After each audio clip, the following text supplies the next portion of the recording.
And hey, we're on, we're live. Hey, welcome. This is Dr. Narciso Iglesias. I'm the proud principal of Alta Vista High School, as well as Vista Vision Academy. And I am joined by... Hola, mi nombre es Viridiana Amaya. Yo soy la enlace de la comunidad.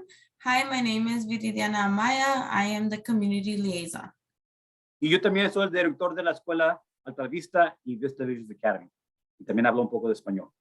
So bienvenidos en esta noche. Welcome to tonight. We're going to share a little virtual night. It's virtual where you're at. It might not even be night. It might be daytime. So we are recording this for you. We're going to cover a little bit of financial aid information for you. We think it's important that you hear this information for your students, for yourselves as parents as well. Este es un video para ayudarle a aplicar para ayuda financiera. Y esto es para ayudarle a pagar el colegio o universidad que va a atender su estudiante. So we're going to jump into a video here. Okay, vamos a mirar un video que les va a ayudar cómo aplicar para FAFSA. So it's about how to fill out the free application. So this is the big acronym, the free application for federal student aid. So that's what's known as FAFSA, free application for federal state student aid. Entonces esto es para cómo aplicar para FAFSA, que va siendo la aplicación que es gratis del federal para ayudarle a los estudiantes. We're going to go ahead and watch it. It's going to be 5 minutes, but it's pretty entertaining. Should give you a lot of good information.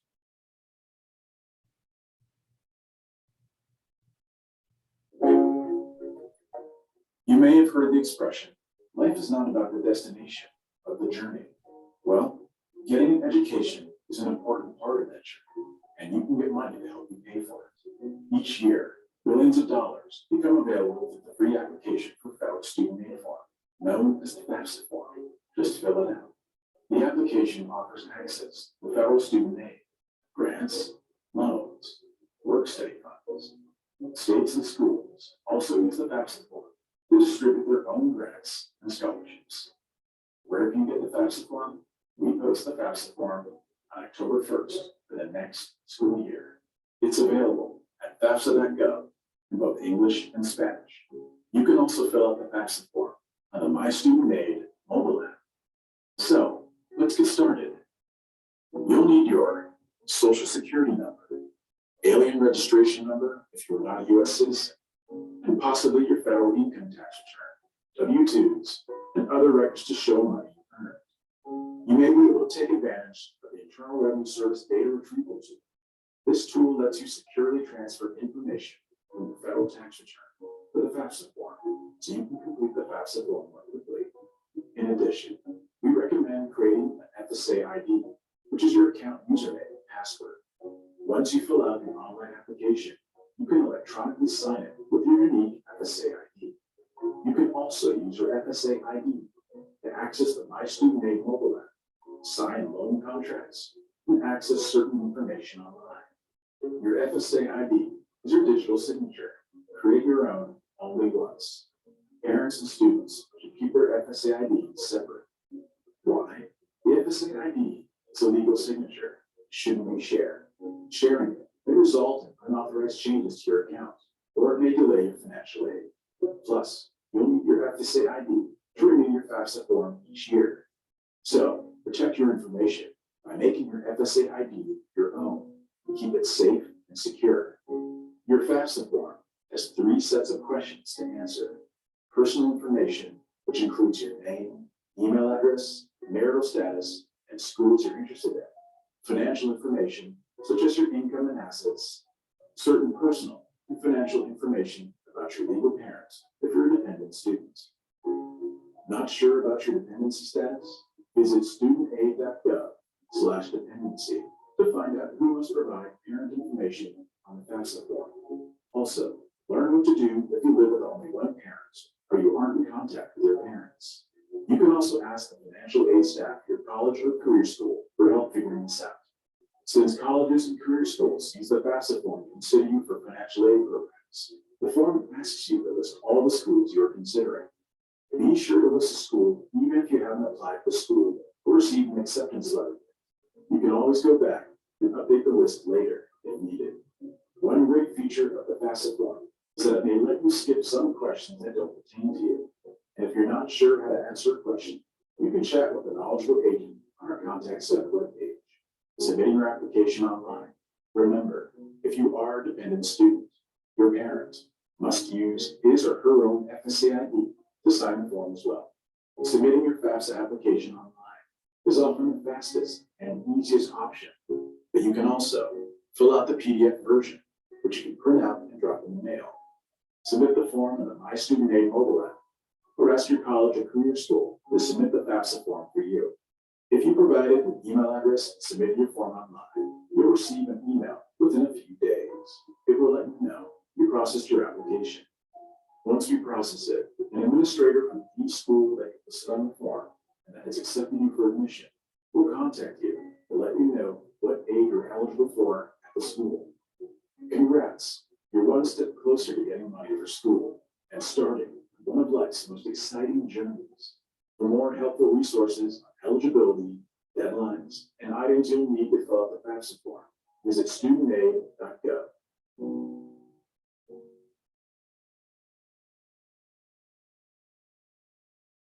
Well, I hope you enjoyed that video. Let me stop it real quick because I started it again.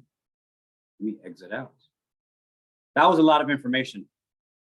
There we go. That was a lot of information, and we want you to feel comfortable knowing you can do this.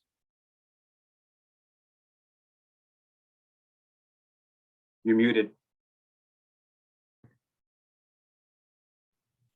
Esto fue mucha información y nomás nos queríamos asegurar que ustedes se sientan a gusto en aplicar.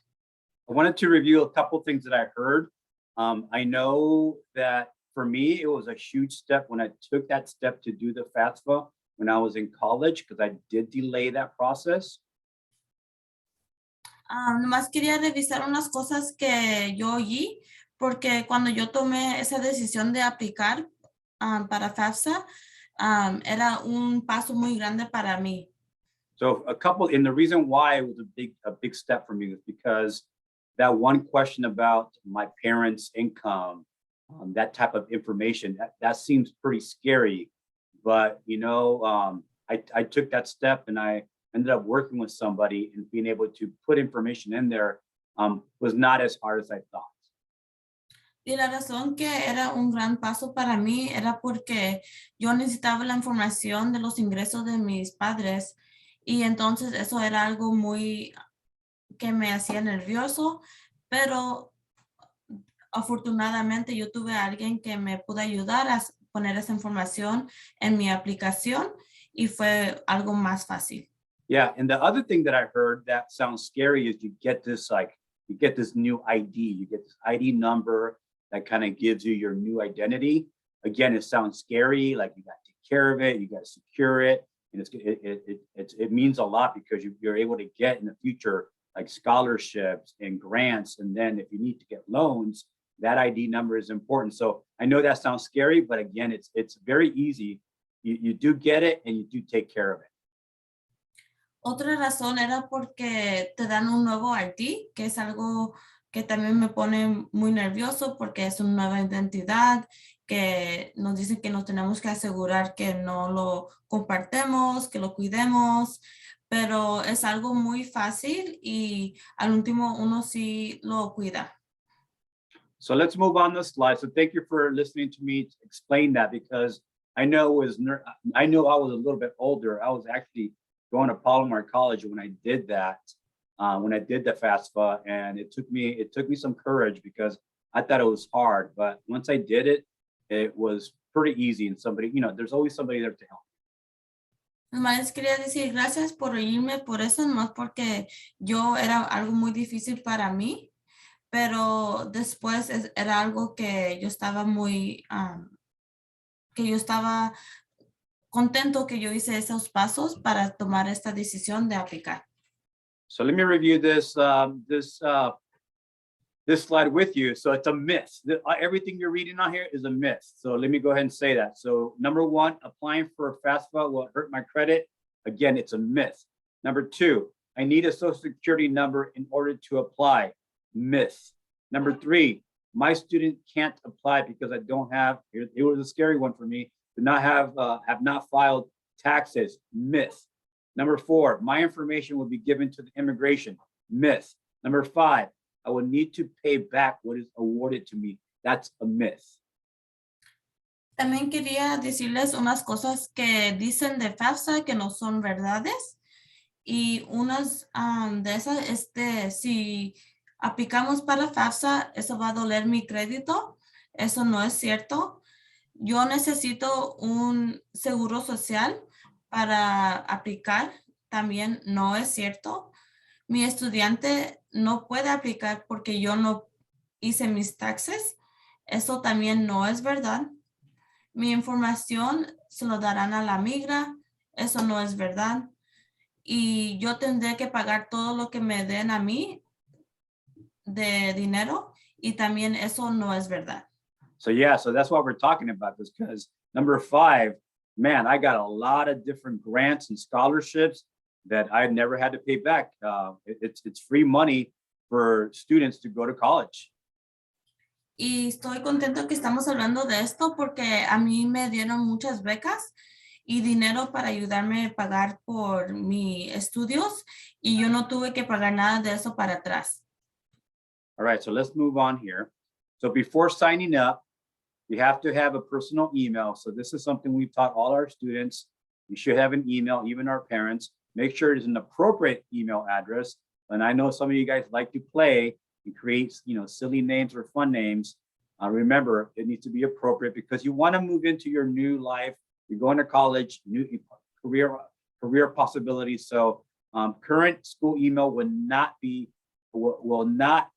active after graduation. So you can't take your current email. So I'm sorry about that, but that's important to set up a personal, professional, I would call it professional, appropriate email address. Unas cosas de antes de aplicar, es importante que tengan su correo electrónico personal. También se tienen que asegurar que es algo apropiado, que no tengan algo chistoso en el nombre de su correo. Es algo que tienen que tener que se enseñe que son profesionales. Y también nomás un recordatorio que el correo electrónico de los estudiantes que están usando ahorita por Vista no va a servir después de graduación. And then the next part here says, know your dependency status. Again, that sounds a little scary. Know your dependency status. We have a link here. We'll share all the links when we send this message out to you. But again, that is something like, you should know if you're going to go in as an independent adult. You should know if you're going to be under your parents' income tax returns. So those are the types of things you're going to have to decide. Again, it sounds scary, but it's not. You just got to make a decision whether you're going to be as an independent student, an adult, or if you're going to have your parents supporting you. Otra cosa que tienen que saber antes de aplicar es saber la posición de dependencia que están en, si son un adulto independiente o si van a aplicar bajo dependiente de sus padres. And the third thing here it says is know what schools you wish to attend. So that's something like you should know, but again, you can have multiple schools, or like it says here, remember, it's not required for you to already submit an application or receive an acceptance letter. So you don't have to have a college in mind, but you should have a few or several. But if you don't, you can still submit your FAFSA application to get information back and to get an acceptance letter. También algo que pueden saber es cuáles colegios deciden atender. No es requerido que ya aplicaron a ese colegio o que recibieron una letra de aceptancia, pero es buena idea saber aunque sea unos pocos colegios que les interesen, pero si no saben, eso también está bien. All right, let's move on here. So documents needed for sign up. So you heard the video. We're also going to put that link in that message. You can review that video again, but you're going to need your social security number or your alien registration number. Again, that's something that sometimes sounds scary, but it's part of the system. It's part of how we do, how the government functions and how we as citizens or as human beings get access to college. Unos documentos que van a necesitar para aplicar es su seguro social o su número de registro. And then the second thing you're going to need, again, it sounds like a lot of work, but it's really not. It's just looking at the numbers. It's your taxes. You're going to need taxes, W-2s, forms showing income earned. So again, sometimes you even estimate how much money you or your parents have made. Otros documentos que van a necesitar es sus taxes o su W-2 o formas que enseñen los ingresos que han sido. Sé que eso se suena como algo que es mucho, pero en realidad es algo muy fácil. And it's, you know what, and sometimes, you know, I'm not a legal, I'm not a lawyer, I'm a doctor of education. So I'm just giving you information, but I know sometimes it sounds scary, but sometimes you do have to take your very best guess because it is information that's submitted and you get calculations of types of funding and grants and monies you would get. Y él no quiere decir que él es un abogado o algo así, él es un doctor de educación, pero es importante que tratemos de hacer las calculaciones de nuestros ingresos lo más correcto que podamos, porque eso es como van a calcular cuánto dinero y cuánto apoyo los van a dar. All right, so here's some more information that's pertinent. So state deadline is March 2nd. Wow, that's in exactly 1 month of this recording, 2022. So for many state financial aid programs, March 2nd, 2022, your application needs to be date postmarked or submitted. And then Cal Grant also requires submission for a school certified GPA by March 2nd. Entonces, se va a vencer esta aplicación para marzo 2 del 2022, que va siendo un mes de hoy. Y también para Cal Grant, también es requerido que pongan su aplicación y también que pongan las calificaciones para antes de marzo 2 de 2022. Says here in the little paragraph down here, I'll just summarize. Down here in the corner, it speaks to if you're not a citizen without a social security number, or have had one issued through the federal deferred action for childhood arrivals, also known as the DREAM Act. You can make contact with these websites. You can go there to get that information for yourselves as well. Si usted no es ciudadano y no tiene seguro social, aquí están los enlaces para que ustedes apliquen en una diferente aplicación que se llama California Dream Act. Y esto es dedicado para esos estudiantes. And then over here on the other corner, it speaks to college deadline. Check with the college. So first and foremost, we want to encourage you, just do this. I mean, there's a ton of money out there. So we have 1 month. We want to make sure you have this information as a parent or student.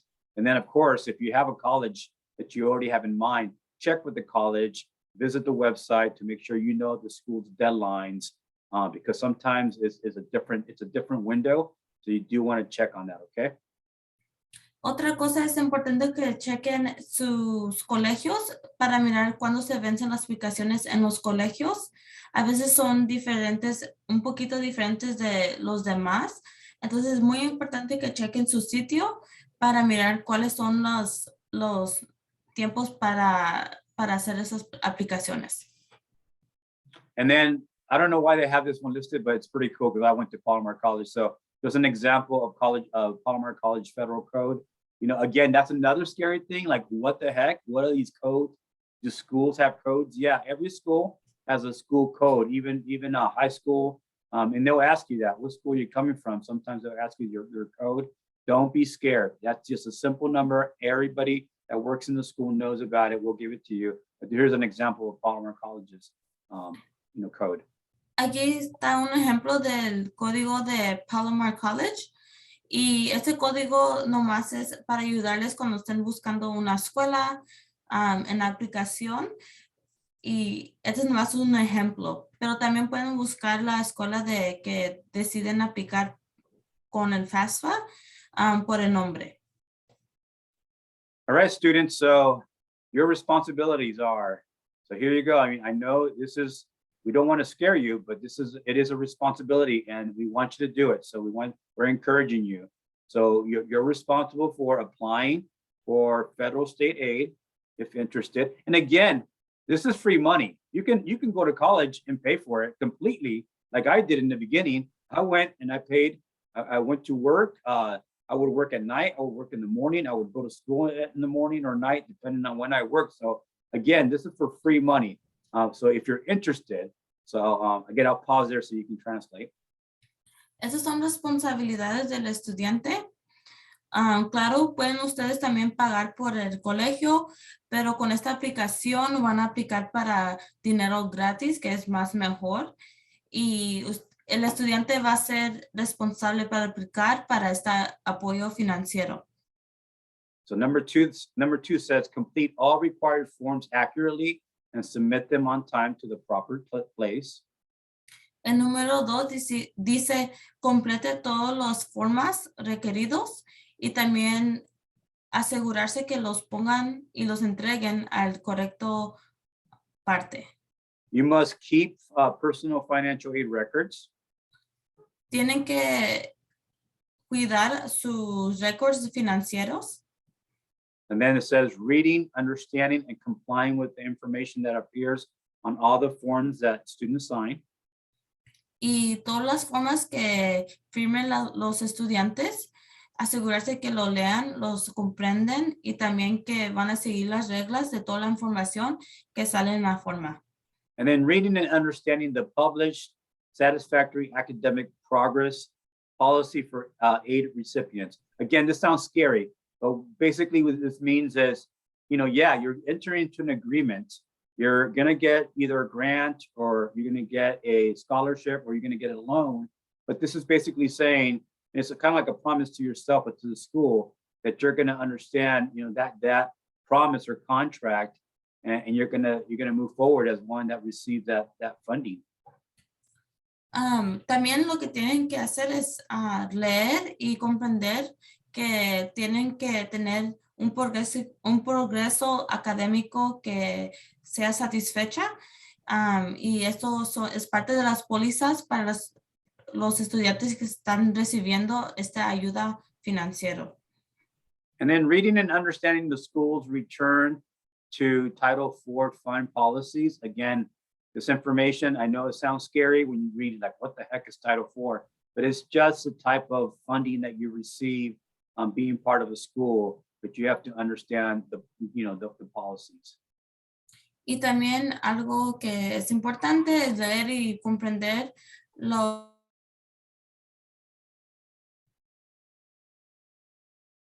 que te enseña cómo regresar a algunos de los apoyos que recibe, pero eso nomás es si no están siguiendo las pólizas y las reglas de FAFSA.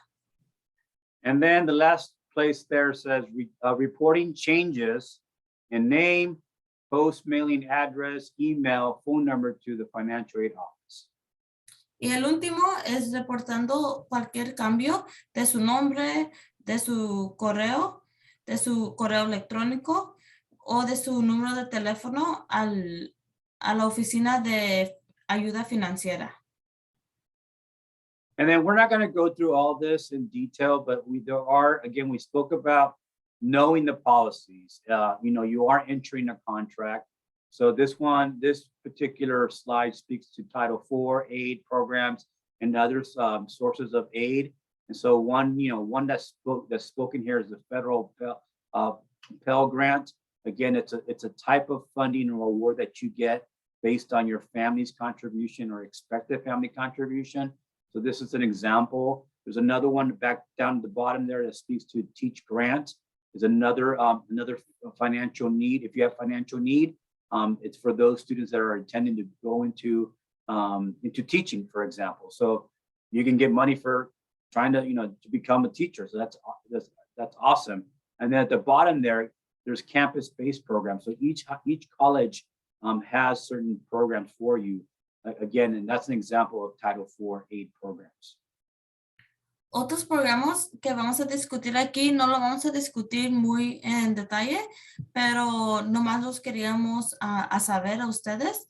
es el Federal Pell Grant, que va siendo ayuda financiera adicional después de FAFSA, y eso lo calculan con la contribución de la familia que ellos expectan que ustedes van a ayudar.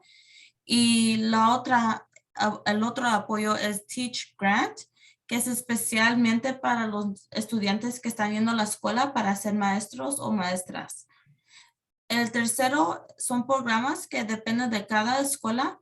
Cada escuela da diferentes programas para ayudarles a los estudiantes a pagar para libros o para sus clases, y cada escuela tiene algo diferente.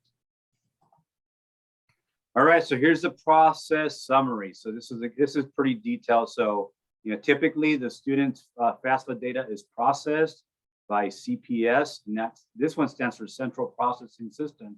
So when the student submits the completed FAFSA form, Education Central, and this is the federal education departments. It's called Central Processing System, uses the data to check eligibility through the database, matches and then calculates the student's expected family contribution. So these are all, again, this is all new language to you, but it's okay. It's just giving you step by step by step. So that was step number one. So el primer paso del proceso de aplicar es que la información que dan en FAFSA lo van a procesar por algo que se llama CPS, que es el sistema de proceso central que usan el Federal de Educación para saber cómo cualifican para este apoyo. And then number two, you get that record, right? You get that it says institutional student information record. The application will then be submitted for review and to verify student information if needed. Schools and students are responsible to verify this information. Please check your personal and school email frequently and your school's to-do list. El número 2 es que van a recibir un récord de información del estudiante después de aplicar, y es para verificar que toda la información del estudiante es al corriente, y es muy importante que chequen su correo electrónico, que va siendo su correo electrónico personal y de la escuela si ya está dentro de una escuela, y checar que se llama el to-do list, que es lo que tiene que hacer, la lista de que tiene que hacer el estudiante de la escuela, para asegurar que verifiquen esa información, porque va a ser la responsabilidad de la escuela y del estudiante para verificar esa información. Yeah, and then number 3, your school of choice then makes a financial aid offer. This will determine the amount of aid you will receive. Después de eso, de verificar, su escuela donde está entendiendo va a ofrecer una ayuda financiera, y eso va a determinar cuánto ayuda va a recibir del apoyo financiero. And then you'll see the money. So distributions or disbursements are then made if the student is still enrolled and has satisfactory academic progress requirements are being met. Y después cuando están dando el dinero, van a checar que el estudiante todavía esté en la escuela atendiendo, y que también tenga buenas calificaciones, y que están haciendo los requisitos de el progreso académico satisfecha. And then disbursement dates are provided by the financial aid office at your school. Las fechas donde están dando el dinero se lo va a dar la oficina de la ayuda financiera de su escuela. That was a lot, and I want to reassure you that typically you submit the application, and then we give you step by step, but usually you're like, next thing you know, you get an offer, you're all excited, you take the money, and then you'll see it. You'll see it when it comes, but there is a system that we kind of explained it to you. Sé que esto fue mucho, pero después de aplicar van a mirar que va a ser mucho más fácil. Nomás nosotros estamos explicando el proceso y cómo sirve este sistema para que ustedes puedan comprender un poquito más. All right, so we wish you the very best, whether it's Maricosta, Palomar College, I went to Palomar College, Cal State San Marcos, I went to Cal State San Marcos, San Diego State University, whether it's USC, whether it's University of California, of Southern California, UC Davis, Chico, Long Beach, UCLA, Santa Cruz. We wish you the very best, and we hope that it doesn't have to be this big. I went to Palomar. I took some classes at Maricosta as well, so you just got to take that step. Y pues le deseamos todo lo mejor en donde ustedes deciden ir. Pueden ir a Miracosta, Palomar College, a California State University de San Marcos, San Diego State. También tenemos la Universidad de Southern California, UC Davis, Chico, Long Beach, donde ustedes desean ir. Nosotros aquí estamos para apoyar y les deseamos todo lo mejor. And then we'll add the very last slides have links, so we're going to add those in the message so you can have them as well. We're not sure if you're going to be able to push this video. We don't think so. So we'll make sure we have the link so you can have that. You can look at it. All this information regarding the FAFSA, regarding the DREAM Act, and then of course the printable application. We're going to give you the link so you can do that if you want to do it in physical form versus doing it online. Sometimes it's a good practice to do it that way.